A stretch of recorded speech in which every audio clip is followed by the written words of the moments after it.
I'm joined by Paul Dwyer from Thomas Crapper. First of all, Paul, tell us a bit about the company. Morning. Well, Thomas Crapper is one of the oldest bathroom businesses in the world, founded in 1861 by Thomas himself in London. The business has continued as an ongoing trading entity in all of that time, although it's had its ups and downs. The company I work for, Trojan Plastics, Hartford Holdings, purchased the business in 2016, and I've been managing director since. It was a relatively small business by the time we took it on. We had about 12 dealers in the whole of the UK. We've now increased that to around 120. We had about 40 products, including colour variations. We're now over 250. And we've sort of increased the turnover by a factor of about 5 or 6. So yeah, it's growing in the right direction, as it were.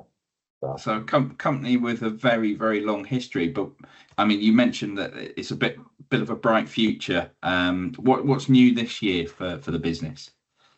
So we had a product launch, or new brochure and launch in January this year, 2024. And in there we had an enhanced range of furniture, new bathroom furniture, new brassware ranges, and really around the theme of coordination. So we're quite fortunate some of the factories we work with have good flexibility and good skills in glaze production. So we've actually got some furniture with basins, fire clay basins that match the colour of the furniture and things of that sort.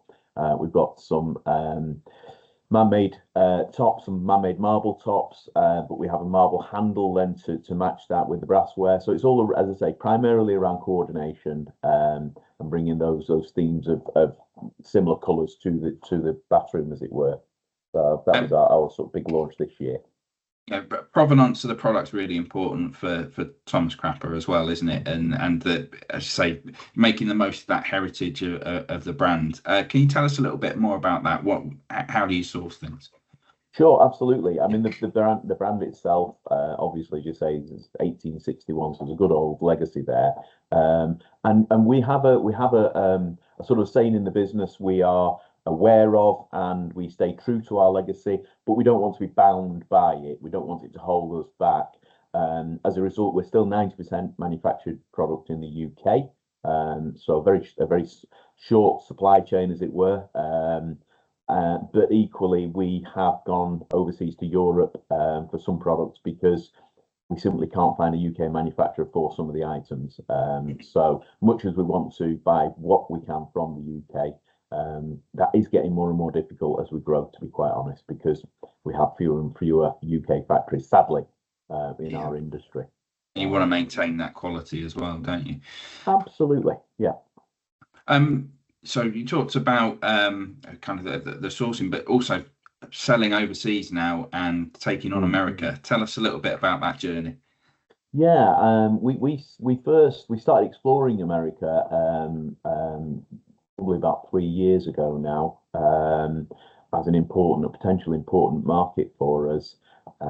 There's a lot of changes to product required, and we've started that process about 12 months ago. So we have now a number of products that are unique to the US, still part of the family, as it were, but alterations in lead content in brassware, in adaptation of brassware tails, and all the exciting things that the world we live in.